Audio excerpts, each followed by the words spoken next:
Hello నమస్తే. నేను journalist Srinivas. ఈరోజు దిశ పేపర్లో వచ్చిన వార్తను చూద్దాం. ఆ శాఖలో అవినీతి కేర్ ఆఫ్ ఏసీబీ వెంటాడుతున్న డోంట్ కేర్.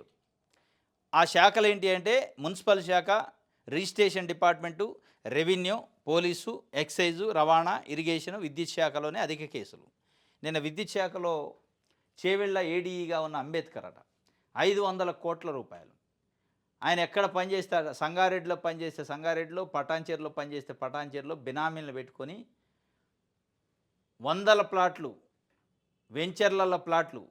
ఎవరైనా ఒక వెంచర్ చేశారనుకో, ఆ వెంచర్ వాళ్ళు ఆ వెంచర్లో పోల్స్, ట్రాన్స్ఫార్మర్ కావాలంటే ఆ మ్యాప్ తెమ్మంటాడట. ఆ వెంచర్ లేఅవుట్ తేండి, లేఅవుట్లో ఆయనకు నచ్చిన ప్లాట్ రిజిస్ట్రేషన్ చేయాలి ఫస్ట్ ఆయన చెప్పిన బినామీకి.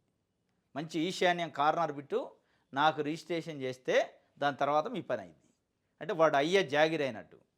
వాడు ఒక ప్రభుత్వ ఉద్యోగి, వాడు అనాల్సి వస్తుంది సార్. ఎందుకంటే ప్రభుత్వం ఒక కస్టోడియన్గా, ఒక ఆఫీసర్గా పెడితే ప్రజల ఆస్తిని కాపాడాల్సినోడు, ప్రజల కట్టే పన్నులతో జీతం తీసుకుంటాడు. కనీసం ప్రజల కోణం తీసుకోకుండా ఇక నాకు లైసెన్స్ ఇచ్చింది కేవలం ఇక ఈ సంపాదనకి అన్నట్టు ఎక్కడ వెంచర్ వేస్తే అందులో ప్లాట్ అట. అందుకే 500 కోట్లు.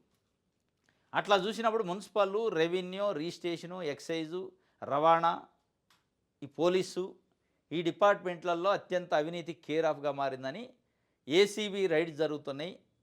అయినా డోంట్ కేర్ అట. అసలు ఏం రైడ్స్ అయ్యి ఏమైనా ఉపయోగం ఉందా? ఏసీబీ రైడ్స్తోనే అవినీతి ఏమైనా తగ్గిద్దా? ఇప్పటికి తగ్గిద్దా అంటే 1% కూడా తగ్గదు. ఏసీబీ రైడ్స్కి అవినీతి తగ్గడానికి సంబంధమే లేదు. ఆ ఏసీబీ డిపార్ట్మెంటే దండగా. అంటే దండగా మీన్స్ వాళ్ళు పని చేస్తారు, కానీ వాళ్ళకి పని చేసే స్వేచ్ఛ ఇవ్వరు. చేతులు కట్టేసి మీరు రైడ్ చేయండి అంటారు. ఏం చేస్తారు? రైడ్ చేసి ఏం చేయాలా? 800 ఏసీబీ కేసులు గత 10 సంవత్సరాల్లో పెండింగ్లో ఉన్నాయి. 800 మంది పైన ఏసీబీ డిపార్ట్మెంట్ రైడ్ చేసి పట్టుకొని కేసు పెడితే, వాళ్ళని జైలుకు పంపితే వాళ్ళు బెయిల్ మీద బయటకు వచ్చి ఉద్యోగాలు చేస్తారు. వాళ్ళ పైన లోతుల్లో పోయి ఇన్వెస్టిగేషన్ చేస్తాం, పర్మిషన్ ఇవ్వండి అని గవర్నమెంట్ని అడిగితే ప్రభుత్వం పర్మిషన్ ఇచ్చే తీరిక లేదట. ఇంకా ఏసీబీ రైడ్ చేస్తే ఏంది, చేయకపోతేంది? దాంతోనే ఎక్కడ తగ్గిద్ది అవినీతి? ఏదైనా ఒక ఏసీబీ రైడ్లో దొరికే ఆఫీసరు శాశ్వతకాలం పాటు ఉద్యోగంలోకి రాకుండా ఉండాలి. లేదు మళ్ళీ ఉద్యోగం తీసుకునే కాడికి వస్తే ఆ ఏసీబీ రైడ్ అయిన ఆఫీసర్ ఇప్పటివరకు సంపాదించిన ఆస్తులు చిల్లి గవ్వతో సహా ప్రభుత్వ ఖజానాలో జమేసి భవిష్యత్తులో నువ్వు ఎక్కడ దొరికినా మళ్ళీ ఇదే పరిస్థితి అయిద్దని చెప్తే అట్లన్నా భయపడతావు. వాని ఆస్తి వాని కాడనే ఉండే, వాడు తిన్న అవినీతి సొమ్మంతా వాడి కాడనే ఉండే మూట కట్టుకొని. ఇక ఏసీబీ రైడ్ అయితే ఏంది, జస్ట్ రైడ్ అయితే కేసు పెడతారు, తీసిపోయి లోపటేస్తారు, మళ్ళీ బయటకు పోతారు. ఇదే కదా, ఇది ఒక ప్రొసీజర్. ఏం లేదు దీంతో, అయ్యేది లేదు, ఆగేది లేదు, పోయేది లేదు. జస్ట్ ప్రొసీజర్ ఫాలో అవుతున్నారు తప్ప నిజంగా ప్రాక్టికల్గా అవినీతిని నిర్మూలించాలని లక్ష్యంతో చేసినట్లేదు. అందుకే తగ్గదు. ఏసీబీ రైడ్స్తోని అవినీతి తగ్గిద్దా అంటే ఎక్కడ తగ్గిద్ది? మున్సిపల్ ప్రతి పనికి ఓ రేటు ఉందట. ముడుపులు ఇస్తేనే ముందుకు, లేదంటే పెండింగు. ప్రతి నెల సగటున ఏసీబీ ట్రాబ్లో 15 మంది ఆఫీసర్లట. అయినా మారిన అధికారులు తీరు. ఎందుకు మారుతారు? మీరు చేసే పని సక్కలేనప్పుడు వాడేట మారుతారు? భయం ఉండాలి. భయం ఉండాలంటే ఒకటే మందు.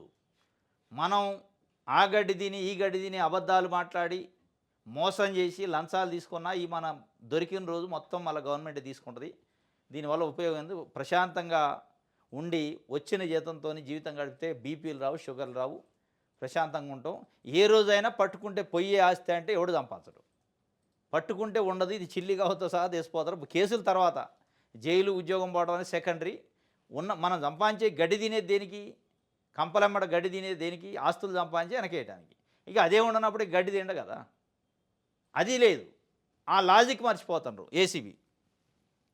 కాబట్టి ఈ డోంట్ కేర్లే ఉంటాయి. రైట్.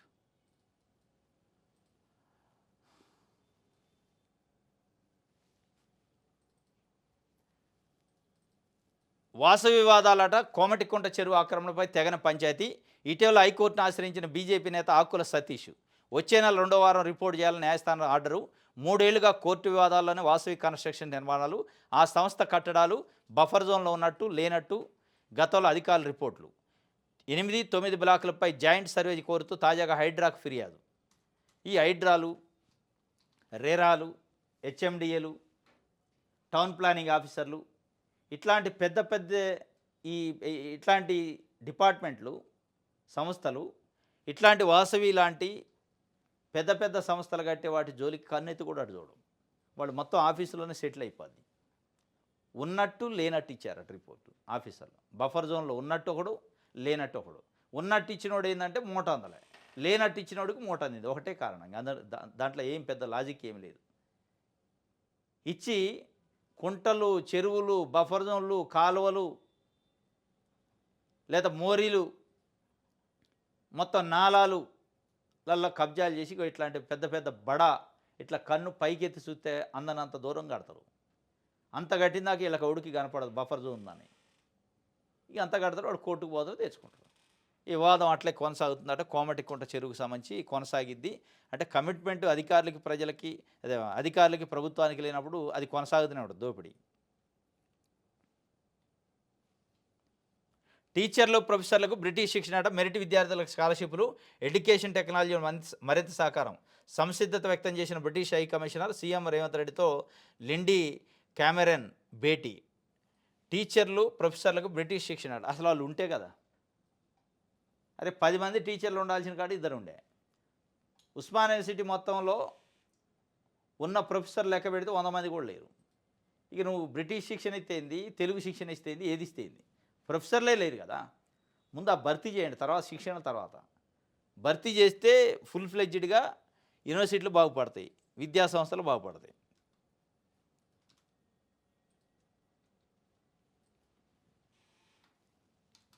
ఆంధ్రప్రభ చూద్దాం.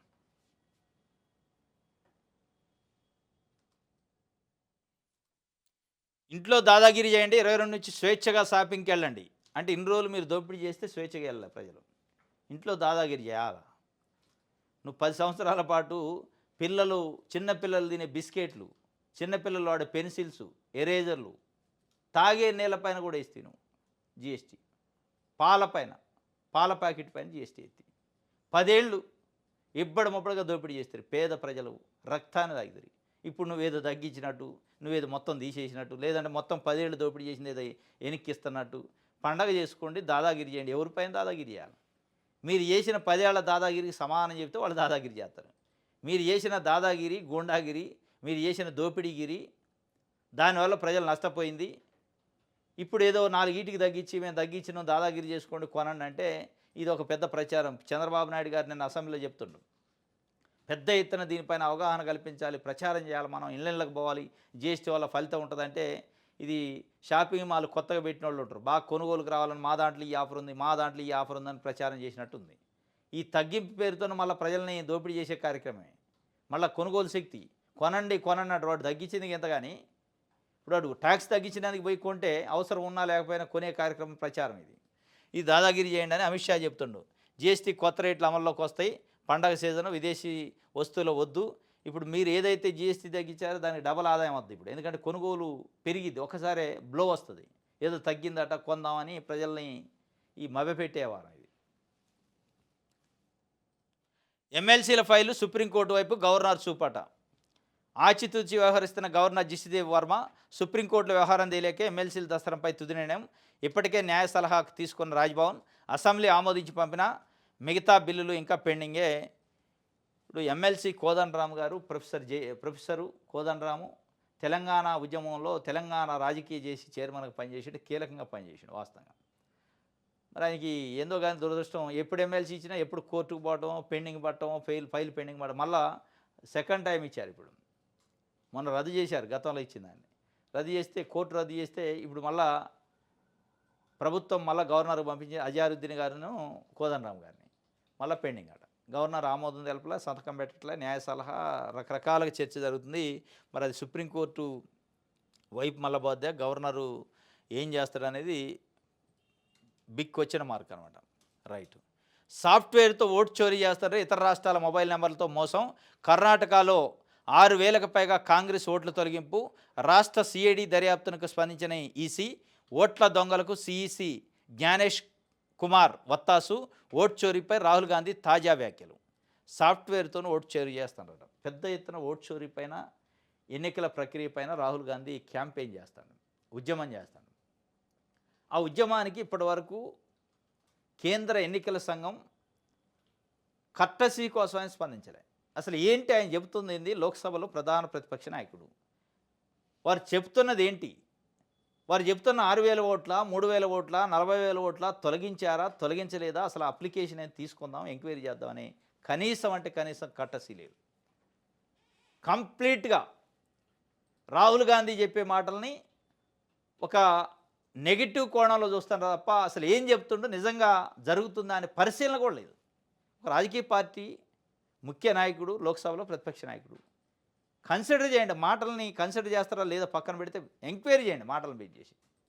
తప్పు అయితే తప్పు, ఇగో మేము ఎంక్వైరీ చేసినాం, రాహుల్ గాంధీ చెప్పిన ఇగో కర్ణాటకలో 6,000 ఓట్లు తొలగించండి అని చెప్పిండు కదా, ఇది తప్పు, ఇగో 6,000 ఓట్లు ఉన్నాయి అని చెప్పండి. చెప్పరు. చెప్పకపోగా ఏమంటుండంటే ఇది చీఫ్ ఎలక్షన్ కమిషనరు ఆధారాలు ఇస్తారా, సారీ చెప్తారా, ఆన్లైన్లో ఓట్లు అలా తొలగించలేము, రాహుల్ గాంధీకి ఈసీ నోటీసు, నేపాల్ తరహా అస్థిరతకు రాహుల్ కుట్ర అని బీజేపీ చెప్తున్నా. ఆధారాలు ఇస్తారా, సారీ చెప్తారా? ఎవరు ఇవ్వాలి ఆధారాలు?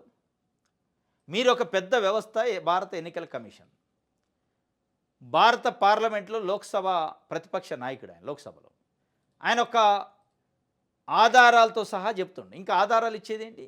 ఎవరికి ఇవ్వాలి ఆధారాలు?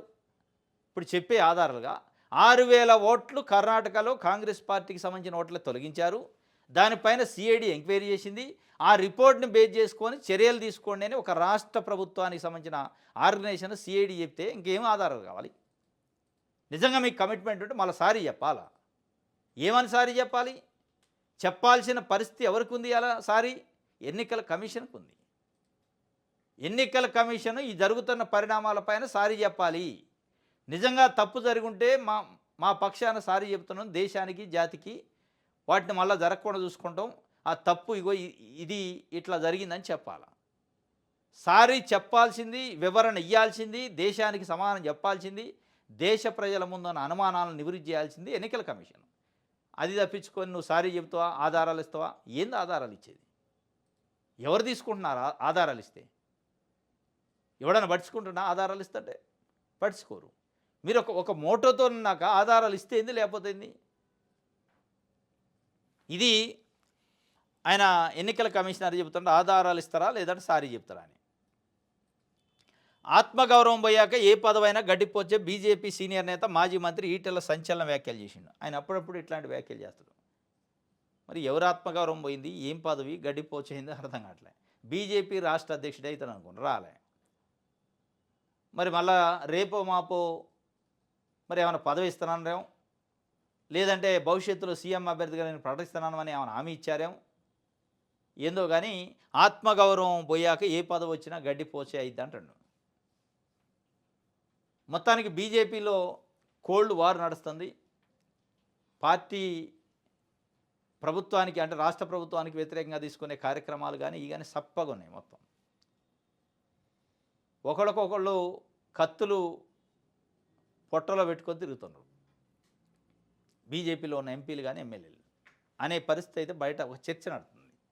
ఇది మొత్తానికి ఆయన సంచలనమైన వ్యాఖ్యలు చేసిన. ఆత్మగౌరవం కోల్పోయిన తర్వాత వచ్చే ఏ పదవైనా గడ్డిపోచుతో సమానమని, తెలంగాణ ఉద్యమంలో ఎమ్మెల్యే పదవిని గడ్డిపోచులా విసిరి పారేశామని భాజపా సీనియర్ నేత మాజీ మంత్రి పార్లమెంటు మెంబరు ఈటెల రాజేందర్ చెబుతుండు.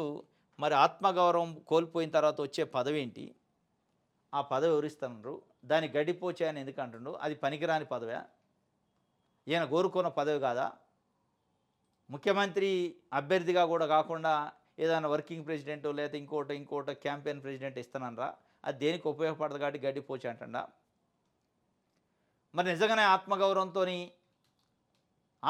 పోయాక వచ్చే పదవి గడ్డిపోచే అయితే అసలు ఆత్మగౌరవం అనే మాట కాడికి వస్తే మీరు మీ కెరియరు, మీరున్న పరిస్థితి, మీరు తిరిగిన ఆర్గనైజేషను, ఫస్ట్ నుంచి ఉన్న లెఫ్ట్ ఓరియంటేషను భారతీయ జనతా పార్టీలో జాయిన్ కాకూడదు. నిజంగానే ఆత్మగౌరవం ఉంటే, ఆత్మగౌరవం అనే క్రైటీరియా తీసుకుంటే మీకు భారతీయ జనతా పార్టీకి సెట్టే కాదు అనేది బయట ప్రజాస్వామ్యాలు మాట్లాడుకున్నారు. మీరు అవసరం కోసం ఆత్మగౌరవాన్ని తాకట్టు పెట్టి ఆ రోజు పోయారు. రూలింగ్ పార్టీ కావాలి, కేసీఆర్ ముందు తట్టుకోవాలంటే కాబట్టే అందులోకి పోయారు. కాబట్టి ఇక ఆత్మగౌరవం అనే ప్రశ్న ఇక అక్కడ ఉండదు. ఇది వారు చెప్తున్న పరిస్థితి, భూములతో 10,000 కోట్లకి టెండర్ పెట్టింది ఈ గవర్నమెంట్. వేలం ప్రక్రియలో ఇప్పటికే టీజీఐఏసీ, తాజాగా హౌసింగ్, హెచ్ఎండిఏ రంగంలోకి వరుసగా నోటిఫికేషన్లు. ఇప్పుడు ఒక 10,000 కోట్లు కావాలట డబ్బులు. ప్రభుత్వ భూములను అమ్మి 10,000 కోట్లు సేకరించి ఇక దాన్ని మళ్ళా ఈ ప్రభుత్వ స్కీములన్నిటికీ పెట్టే కార్యక్రమం చేస్తారట. ఆంధ్రజ్యోతి చూద్దాం.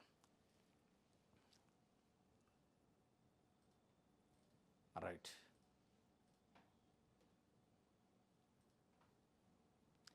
ఆ ఇద్దరు మంత్రుల మధ్య కోల్డ్ వారట. అటవీ అధికారులతో ఓ మంత్రి సమీక్ష నిర్వహించడంపై ఆ శాఖ మంత్రి ఆగ్రహం. తనకు తెలియకుండా ఎలా నిర్వహిస్తారని ముఖ్యమంత్రి కార్యాలయానికి ఫిర్యాదు. తన నియోజకవర్గ సమస్యలపైనే సమీక్ష జరిపానన్న మరో మంత్రి, అటవీ శాఖ మంత్రి కొండా సురేఖ. ఆమెకు తెలియకుండానే ఆమె శాఖలో ఏలు పెట్టి ఒక మంత్రి సమీక్ష చేసిండట. లేదు లేదు, నేను చేసింది మా జిల్లాకు సంబంధించి, మా కాన్స్టిట్యున్సీ సంబంధించి అని వాళ్ళు చెప్తుంటే ఇక అది వాళ్ళ రాజకీయ సిగపట్లు అన్నట్టు. రైట్. ఇది ఆంధ్రజ్యోతి. ఈనాడు చూద్దాం.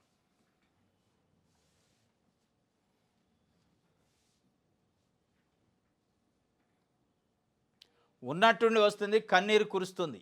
కుండపోత వర్షాలతో హైదరాబాద్ అతలాకుతలం, రోడ్లపైకి వరదతో స్తంభించిన ట్రాఫిక్. ఇది హైదరాబాద్లో గమ్మత్తుంది అన్నాడు. ఉదయం ఏమో ఉక్కపోత ఉంటుంది, సాయంత్రం కుండపోత. మామూలుగా ఇట్లా కుండతో ఇట్లా పోసినట్టే. ఉదయం మధ్యాహ్నం వరకు విపరీతమైన ఉక్కపోత, ఎండ. చూస్తే 1 అవర్లో మొత్తం చేంజ్. కుండపోత వర్షం కూడా ఇప్పుడు వస్తుంది. మొత్తం ఆఫీసుల నుంచి బయటికి వెళ్ళే టైంలో, పబ్లిక్ మొత్తం రోడ్లు ఎక్కుతారుగా, ఆ టైంలో వస్తుంది. స్కూళ్ళు, కాలేజీలు వదిలే టైము, ఆఫీసులు వదిలే టైము, ఆ టైంలో వస్తుంది. చాలా తీవ్రమైన ఇబ్బంది అవుతుంది. నిన్న మొన్న ముప్పెట దాడి చేసింది వర్షం హైదరాబాద్లో. ఎక్కడ చూసినా చెరువులే, రోడ్లు కనపడాల, చెరువులు కనపడ్డాయి. ఇది మొత్తానికి ఉదయం ఉక్కపోత, సాయంత్రం కుండపోత అన్నట్టుంది. ఇది ఒక వార్త అయితే. దసరా బస్సుల్లో 50% అదనపు ఛార్జీలు, పల్లె వెలుగుల్లోనూ అమలు. 7,754 ప్రత్యేక సర్వీసులు నడిపేందుకు ఆర్టీసీ ప్రణాళిక. ఈ నెల 20 నుంచి అక్టోబర్ 2 వరకు బస్సులు వేస్తారట. భారీగా ప్రయాణాలు ఉంటాయి. దసరా బస్సులలో 50% అదనపు ఛార్జీలు. ఎవడైనా ఛార్జీలు ఎప్పుడు పెంచాలా? ప్రయాణం చేసేటోళ్ళు తక్కువ అయితే పెంచాలా, ప్రయాణం చేసేటోళ్ళు ఎక్కువైనప్పుడు తగ్గించాలా. ఇప్పుడు బాగా ఎక్కువ జనాలు ఎక్కుతారు, పైసలు ఎక్కువ వస్తాయి, తగ్గించాలి అప్పుడు. కానీ ఇప్పుడు పెంచుతారట. పండగకి ఊరికి పోదాం అనుకుంటోడి మీద ఇది అనమాట. ఈ పండగే వీళ్ళు అనే పండగలు. జిఎస్టీ తగ్గించిన పండగ చేసుకోండి, దాదాగిరి చేసుకోండి అని ఒకవైపు ఇక ఆర్టీసీ వాడు మళ్ళీ వేస్తూనే ఉండి నెత్తి మీద 50% పెంచుతారట. ఎందుకు పెంచాలా? రోజువారీ ప్రయాణాల కంటే దసరా సమయంలో ఎట్లాగో ప్రయాణాలు ఎక్కువ ఉంటాయి, మీకు పైసలు ఎక్కువ అవుతాయి. పెంచొద్దు, తగ్గించాలా. నిజంగానే మీరు ప్రజల కోసం ఉంటే గవర్నమెంట్ ఏం చేయాలంటే తగ్గించాలా. కానీ 50% పెంచి కుక్కి అందులో ఇక మళ్ళీ ఆర్డినరీ బస్సులు కూడా వేసి లగ్జరీ టికెట్ తీసుకుంటారు రేపు చూడండి. ఇక వీళ్ళు మళ్ళీ ప్రజాపాలన, ఇంధనమ పాలన, దీనికోసం మనం భజన చేయాలి. ఎప్పుడైనా ముఖ్యమంత్రి గారు, రవాణా శాఖ మంత్రి గారు కూర్చొని దసరా వస్తుంది, వాళ్ళకి పాపం పండగ, సంతోషాన్ని మిగిలించాలి, వాళ్ళ సంతోషంపై నీళ్లు చల్లే కార్యక్రమం చేసి 50% పెంచితే ఎట్లా? వాళ్ళు పండగ అంటే సరదాగా సంతోషంగా పోతారు కదా. పండగ పోవాలంటే మీ 50% చూసి కూడా పండగ కాస్త విషాదం అయిపోతుంది, ఆందోళన అవుతుంది. తగ్గించాల తప్పనిసరిగా. 50% పెంచడం కాదు కానీ తగ్గించి బస్సులు పెంచండి. బస్సులు ఏం తగ్గితో ఛార్జీ పెంచుతూ, వాడు కూర్చోడానికి సీటు ఉండదు, నిలబడటానికి జాగ ఉండదు, టికెట్ మళ్ళీ డబల్ పాత దానికంటే. రైట్. ఇది ఒక వార్త అయితే. మీ అభ్యంతరాలను అఫిడవిట్ రూపంలో ఇవ్వండి, ఫిరాయింపుపై ఫిర్యాదు చేసిన ఎమ్మెల్యేలకు మరోసారి అసెంబ్లీ కార్యదర్శి లేఖ. మీ అభ్యంతరాలను అఫిడవిట్ రూపంలో ఇవ్వండి, ఫిరాయింపుపై ఫిర్యాదు చేసిన ఎమ్మెల్యేలకు మరోసారి అసెంబ్లీ కార్యదర్శి లేఖ రాసిండట. అంటే బీఆర్ఎస్ పార్టీ నుంచి కాంగ్రెస్ పార్టీలో 10 మంది ఎమ్మెల్యేలు జాయిన్ అయితే వాళ్ళ సుప్రీంకోర్టు సూచనల మేరకు, సుప్రీంకోర్టు ఆదేశాల మేరకు స్పీకరు నోటీసులు ఇచ్చిండు. ఇదంతా ఎట్లుందంటే చిన్నపిల్లల చేష్టలు ఆటలు లెక్క ఉంది. వాళ్ళు పార్టీ మారింది అందరికీ తెలుసు, కండవలు కప్పించింది అందరికీ తెలుసు. నువ్వు పార్టీ మారినవా లేదా, పార్టీ మారినవా అని నీ పైన కంప్లైంట్ వచ్చింది, ఎవరిని అని స్పీకర్ గారి కార్యాలయం ఏం చేసింది, ఆ పార్టీ మారిన 10 మంది ఎమ్మెల్యేలు లెటర్ రాస్తే, లేదు లేదు మేము ఇప్పుడు పార్టీ మారినా, మేము బీఆర్ఎస్ పార్టీలో ఉన్నాం అని ఒక ఆయన, నేను ఏ పార్టీలో ఉండాలని ఆ పార్టీలో ఉన్నా అని ఇంకొక ఆయన, మాజీ మంత్రి సీనియర్ నాయకుడు ఆయన. ఏ పార్టీలో ఉండాలనో ఆ పార్టీలో ఉండట. విలేకరు అడిగితే ఏ పార్టీలో ఉండరు సార్ అంటే, ఎందులో ఉండాలనో అందులో ఉన్నారు. సూటిగా చెప్పే ధైర్యం కూడా లేదు. ఒక్కొక్కడు ఒక్కొక్క దొంగ గేమ్ ఆడుతున్నాడు. దీనికోసం వాళ్ళు మేము పార్టీ మారలా బీఆర్ఎస్‌లో ఉన్నామని నోటీస్‌కి రిప్లై ఇస్తే దాన్ని తెసిపోయి బీఆర్ఎస్ కంప్లెయింట్ చేసిన ఎమ్మెల్యేలకి ఇచ్చిండట స్పీకర్ గారి కార్యాలయం. ఇస్తే వాళ్ళు లేదు లేదు ఇగో అన్ని కండవలు కప్పుకున్న ఆధారాలు, వాళ్ళు మీటింగ్‌లో పాల్గొన్న ఆధారాలు అన్నీ ఉన్నాయని మళ్ళీ సబ్మిట్ చేస్తే, ఇట్లా కాదు మీ అభ్యంతరాలను అఫిడవిట్ రూపంలో ఇయ్యండి. ఏ రూపంలో ఇస్తే ఏంది అబద్ధం కనపడుతుందో, నిజమేందో కనపడుతుంది. కళ్ళకు కనపడుతుంది. ప్రజలు 2,00,000 మంది ఓటర్స్ ఎన్నుకున్న ఎమ్మెల్యేలు పట్టపగులు పచ్చి అబద్ధం ఆడుతున్నారు. పార్టీ మారలేదు మేమని. ఇక దాంట్లో అఫిడవిట్ ఏముంది? ఏది ప్రజల కంటే ఈ సాక్ష్యాల కంటే కళ్ళ ముందున్న దానికంటే అఫిడవిట్ పెద్దదా? అఫిడవిట్ కావాలా? స్పీకర్ కార్యాలయానికి తెలియదా వాళ్ళ పార్టీ మారింది? మారలేదా? అంటే ఈ కళ్ళకు గంతలు కొట్టే కార్యక్రమం చేస్తున్నారు. అఫిడవిట్ ఇవ్వండి అని చెప్పారట. ప్లాట్ రాసిస్తేనే పని అయింది, లేదంటే కాదు అని చెప్పి వెలుగులో డిస్కమ్ అధికారి అంబేద్కర్ అవినీతి లేదు. నేను ఇందాక చెప్పింది ఇదే. తెల్లాపూరు, అమీన్పూరు, పటాన్చెరు, సంగారెడ్డి, రామచంద్రపురంలో పనిచేసినప్పుడు అక్కడ కొంతమందిని 6 బినామీలను పెట్టుకుండట. అక్కడ ఎవరు వెంచర్ వేసినా వెంచర్లో ట్రాన్స్ఫార్మరో, పోల్సో, కరెంట్ లైన్లో కావాలంటే వీళ్ళు పోయి సంప్రదిస్తే నువ్వు గవర్నమెంట్ ట్యాక్స్ కట్టినవి అని పక్కకు పెడతాడట. ఫస్ట్ పెట్టి నీ లేఅవుట్ పట్టరా అంటాడట. లేఅవుట్ పట్టుకొచ్చి ఏ ప్లాట్ అయినా చూసుకొని మంచి కార్నర్ బిట్టు, మంచి ఈశాన్యం కార్నర్ బిట్టు చూసి ఇది నాకు రిజిస్ట్రేషన్ చేసి పట్టుకోనరా డాక్యుమెంట్ అప్పుడు చేస్తా అంటాడట. ఇట్లా కొన్ని వందల ప్లాట్లు సంపాదించినాడు. ఇది ఈ అంబేద్కర్ 500 కోట్ల 300 కోట్ల రకరకాలుగా అంటున్నారు సంపాదించండి. ఏసీబీ రైడ్ అయింది, జైలుకి పోయిండు. మరి రేపు వచ్చి జాబ్ జాయిన్ కాడా అంటే జాయిన్ అవుతాడు, దాంట్లో డౌట్ లేదు. ఇక రేపు ఆయన సంపాదించిన 500 300 కోట్లు ఒక్క రూపాయి అయినా ప్రజల అకౌంట్లో లేదంటే ఖజానాలో పడిద్దంటే పడదు. ఇక పడినప్పుడు ఎందుకు భయపడతారు? ఆయన పెట్టుకున్న బినామీల్ని, వాడు సంపాదించిన ఆస్తుల్ని మొత్తం తీసిపోయి అటాచ్మెంట్ చేసి గవర్నమెంట్ ఖాతాలో ఇస్తే అప్పుడు భయపడతారు. వాడు ఆస్తి వాడికాడనే ఉండే, వాడు డబ్బులు వాడికాడనే ఉండే, వాళ్ళు బినామీలు వాడికాడనే ఉండే. జస్ట్ పోతాడు, 50,000 పెట్టి బెయిల్ తీసుకుంటాడు, వస్తాడు. ఏమైంది వానికి? ఏమైంది? ఏమి కాలే. పై ఉల్లిగడ్డలో పై పొట్టు కూడా పోలే. ఇక అట్లాంటప్పుడు ఎందుకు భయపడతారు? అవినీతి అధికారి ప్లాట్ రాసిస్తేనే పని చేస్తానండట. ఇంత బరి తెగించి రైట్. వెలుగు పేపర్ చూద్దాం.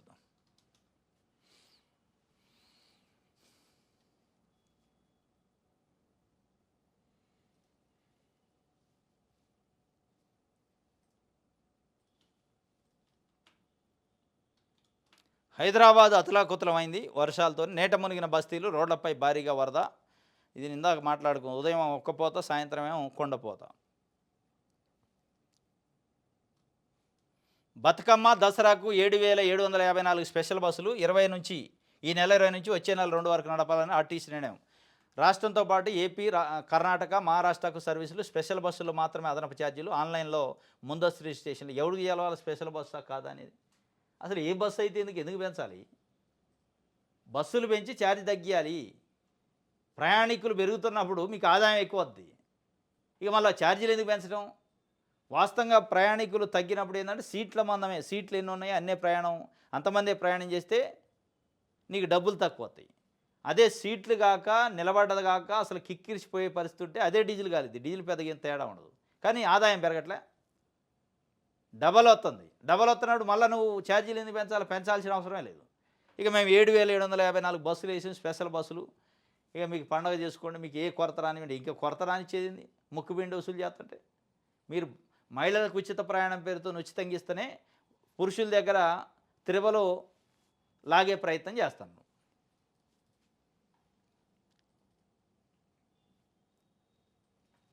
రైట్. సాక్షి చూద్దాం.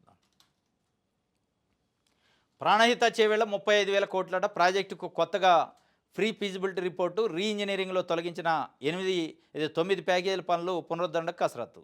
ఇక ఆయన ఉన్న రోజులేమో, కేసీఆర్ ఉన్న రోజులు ఇది పనికిరాదు ప్రాణహిత, కాబట్టి నేను కొత్తగా ఏదో చేస్తాను, రీ ఇంజనీరింగ్ చేస్తాను, అది చేస్తాను, ఇది చేస్తాను, నేనే ఇంజనీర్ అని ఆయన కట్టిండు. 1,00,000 కోట్లు తీసిపోయి నెలల్లో పోసిందని మీరు అంటున్నారు. మీరు మళ్ళీ కొత్తగా ఒక పన్నాగం అంటున్నారు. 35,000 కోట్లట ప్రాణహిత చేవేళ. ఇక దీంట్లో మళ్ళీ ఏం చేసిందని వచ్చాయని మళ్ళీ ఎంక్వైరీ. మీరు ఇప్పటికే ఫ్యూచర్ సిటీ, 4th సిటీ, ఈ సిటీ అని అది ఉందో లేదో దానికోసం 1,00,000 కోట్లు వేల కోట్లు ఖర్చు పెడతాడు. ఇక్కడ మళ్ళీ 35,000 కోట్లతో ప్రాణహిత చేవెళ్ళకి ఫ్రీ ఫీజిబిలిటీ రిపోర్ట్ తయారు చేశారట. ఇది తయారు చేస్తారు, ఇవన్నీ అయితే మళ్ళీ కాంట్రాక్టర్లు, వ్యవహారం, కమిషన్లు ఇదే ఉంటుంది తప్ప ప్రజలకు ఒరిగేది ఎంత మేరకు ఉంటుందని. తమ్మిడిహట్టి వద్ద 150 మీటర్ల ఎత్తులో బరాజు, 80 టీఎంసీల తరలింపు లక్ష్యం. ఉమ్మడి ఆదిలాబాదు, రంగారెడ్డి జిల్లాలో 4,47,000 ఎకరాలకు సాగునీరు. మొత్తం పనులను 3 విభాగాలుగా చేసి పిఎఫ్ఆర్లో ప్రతిపాదన పంపారట ఫ్రీ ఫీజిబిలిటీ రిపోర్ట్లో. రైట్, ఇది ఈరోజు న్యూస్ అనాలిసిస్. రేపు తాజా వార్తలతో తిరిగి కలుసుకుందాం. Thank you.